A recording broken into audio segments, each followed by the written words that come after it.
भगवान, काश मेरे पास। एक आदमी अपने व्यापार करने के सिलसिले से एक शहर से दूसरे शहर जाता था। बीच में रेगिस्तान का कुछ इलाका पड़ता था। वह आदमी एक नेगेटिव सोच वाला इंसान था।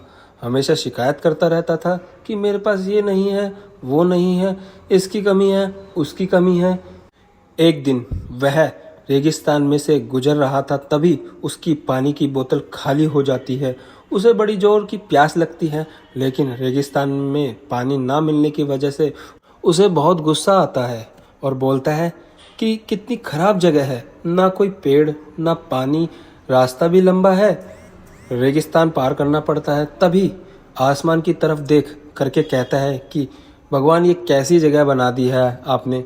अगर मेरे पास में बहुत सारा पानी होता, बहुत सारे संसाधन होते तो इस जगह पर हरियाली कर देता, बहुत सारे पेड़ लगा देता। वह आदमी ऊपर देखकर ये सब बातें कह रहा होता है और उसे लग रहा था कि जैसे ऊपर वाले से जवाब की प्रतीक्षा कर रहा हो कि भगवान कुछ कह दे। अब चमत्कार ये हुआ कि वह जैसे ही नीचे देखा, उसे अपने आंखों के सामने एक कुआं दिखाई दिया। वह पूरी तरह से घबरा गया, क्योंकि उसने कभी भी उस रेगिस्तान में कुआं नहीं देखा था। वह कुएं के पास पहुंचा और देखा कि कुआं पूरी तरह पानी से भरा हुआ है, परंतु वह आदमी नेगेटिव सोच वाला था और हमेशा शिकायत करता रहता था। और फिर से आसमान की तरफ देखते हुए बोला, भगवान, पानी से भरा हुआ कुआं तो दे दिया, लेकिन पानी निकालूंगा कैसे।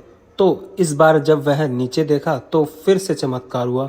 उसे कुएं के पास रस्सी और बाल्टी दिखाई दी, लेकिन आदमी फिर से ऊपर देखा और बोला, भगवान, अब इस पानी को ले जाऊंगा कैसे। तभी उसको एहसास हुआ जैसे उसके पीछे कोई है। वह पीछे मुड़कर देखा तो एक ऊंट खड़ा हुआ होता है। वह पूरी तरह से घबरा गया, सोचने लगा कि ये तो सच में होने लग रहा है।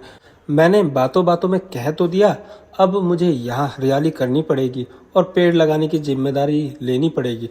आदमी को पानी से भरा हुआ कुआं मिल गया, बाल्टी और रस्सी मिल गई, पानी को ले जाने के लिए ऊंट भी मिल गया, सब कुछ मिल गया। अब वह आदमी सोच रहा था कि ये मैं बातों बातों में क्या बोल दिया, ये तो गड़बड़ हो गया। अब वह तेजी से दौड़कर भागने लगा। वह भाग रहा था, उसे जिम्मेदारी से बच रहा था। तभी एक कागज उड़ते हुए आया और इसके शरीर में चिपक गया। उसने जब उस कागज को देखा तो उस पर लिखा हुआ था कि मैंने तुम्हें पानी दिया, कुआं दिया, रस्सी और बाल्टी दिया, पानी को ले जाने के लिए साधन दिया, फिर भी क्यों बचकर भाग रहे हो। उस आदमी को लगा कि मेरे साथ पता नहीं क्या हो रहा है।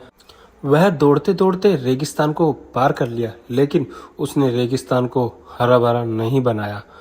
इस कहानी से शिक्षा, दोस्तों, ये कहानी हमें ये सिखाती है कि हम में से बहुत सारे लोग ये कहते हैं कि अगर मैं अमीर होता तो ये कर लेता, या बड़े स्कूल में पढ़ लिया होता, या बड़े कॉलेज में चला गया होता तो ये कर लेता। मेरा बॉस मेरा साथ नहीं देता, नहीं तो मैं पता नहीं क्या कर देता। हम हमेशा शिकायतें ढूंढा करते हैं, अपनी जिम्मेदारियों से बचकर भाग रहे होते हैं। ये कहानी हमें सिखाती है कि लाइफ में हमारे पास जो है वो संपूर्ण है, और काम को बिना किसी शिकायत के पूरा करें और ये ना बोले कि काश मेरे पास ये होता तो मैं ये कर लेता। चाहे कुछ भी हो, अपना बेस्ट दीजिए।